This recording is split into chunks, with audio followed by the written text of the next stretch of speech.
They're in the studio, but before we actually chat to them, here's what they sound like. Here's John Gill and friends on band with Cajun Moon.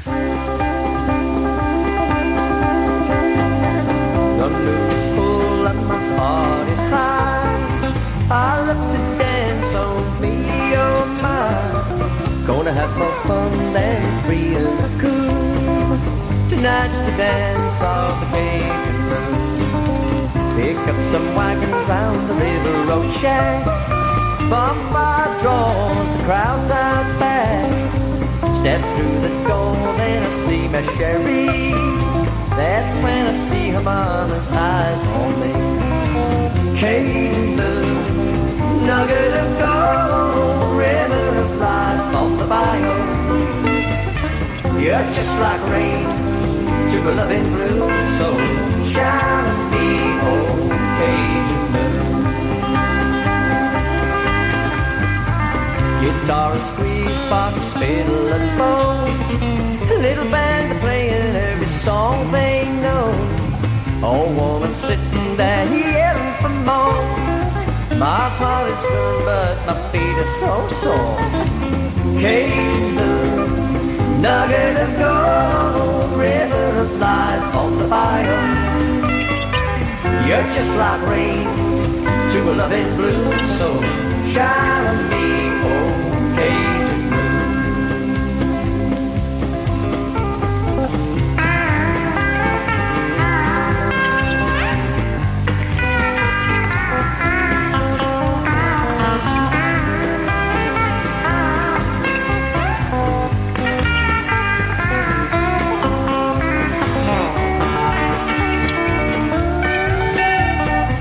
Once more waltzing to Jolie Blonde, I lean up closer and Sherry responds. Her mama smiles as we slip from the room to sit and stare at the Cajun Moon. Cajun Moon, nugget of gold, river of life on the bayou.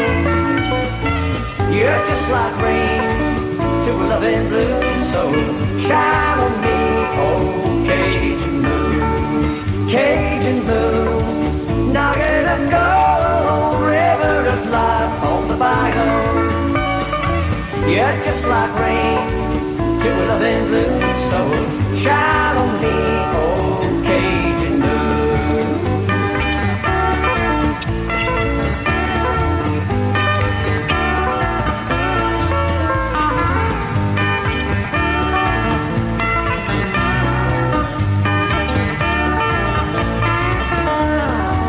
Cajun Moon, nugget of gold, river of life on the bayou. You're just like rain to a loving blue, so shine on me, oh Cajun Moon. Shine on me, oh Cajun Moon. Shine on me, oh Cajun Moon.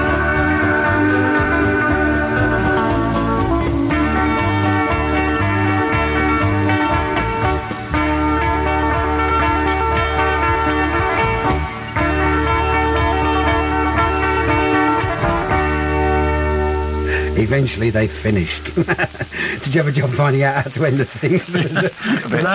No. Just stop.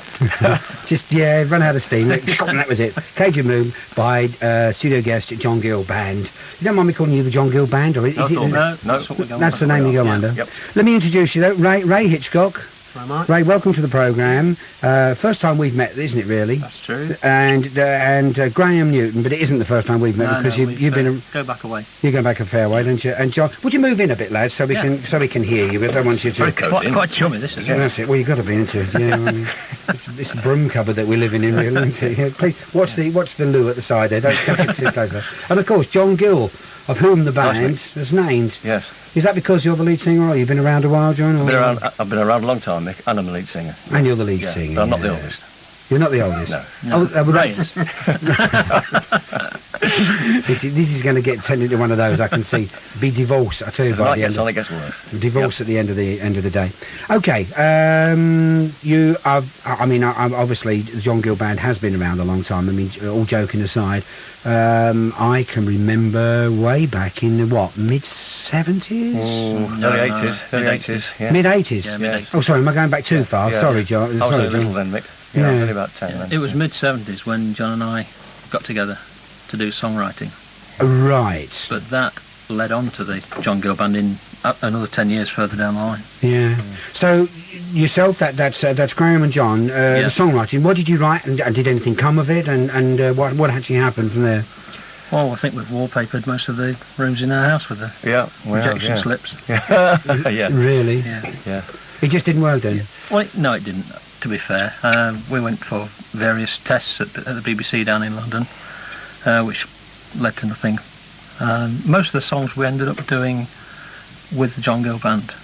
When we started out, we tested the water that way, and we're still doing them today. Yeah, I think it was at that point, Mick, that we realised that we were really into country music. You know, we were trying to write for the pop business in those days. Very, very difficult. Always very, very difficult to do. And I think it was then that we realised that our roots were in country music, and that's really when we formed the John Gill Band, wasn't it? Yeah. In those days, and it's gone from strength to strength since. Yeah. I don't think it was intentional that the songs turned out that way. But No. it was just when they were written, they sounded country, Right. Yes. and that gave us the inspiration to form the band.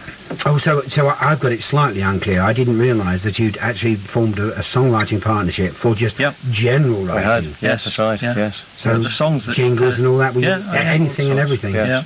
And we drifted into country because the songs turned out that way, and that's when we really realised that that's really where our roots were, and always have been, I suppose, really. Yeah. Going back a lot. Yeah, Terrific. if you go back far enough, Johnny Cash fans from Yeah. 30, 40 years ago, Yeah. Good in John's grief. case. It's divorce hanging about. I'll get the papers that we can sign, lads. And I seem to remember though one song I remember that you did write, but The Hill. The Hill. That was actually written by Ken Humphries. Yeah, we did a... But you collaborated with Ken for a while. Yes, I didn't you? did. Yes, I covered Just it. you or Graham as well? No, just me in the John. 70s, in the early 70s, and wrote with Ken for really from about the, I suppose, 1968 through to probably 73, 74 time.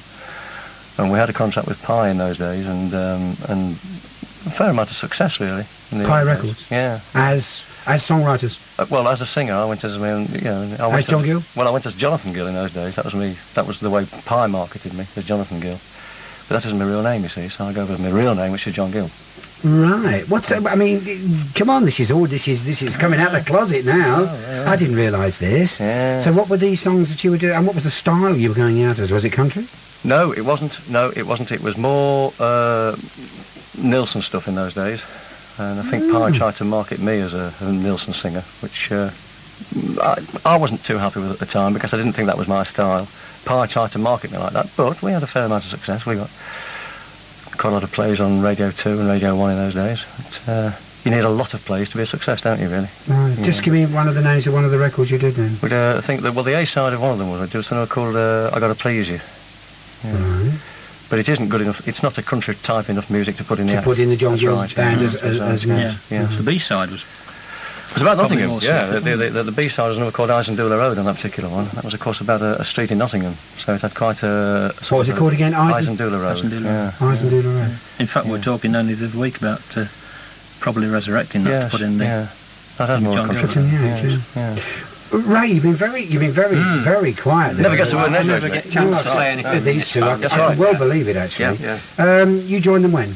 Oh, only this year, the beginning of this year. Oh, so relative baby in arms, really. That's true, yeah. As far as the Yeah. John Gill Band, but you've been around a long time. Yes. Well, like John and Graham, I was playing in the early 60s. In fact, we were all in opposite bands. And strange thing is that none of us are doing what we did then in terms of what instrument we play. Really? We all sort of swapped around, which is quite intriguing, really. Yeah. But yes, back in the early 60s, we were all playing probably on the same shows in Derby, the Locarno and in and around Derby, and competing with one another even. Yeah. And now perfectly Yeah. good friends. Oh, and yeah. Yeah. We're playing music like our next one, which is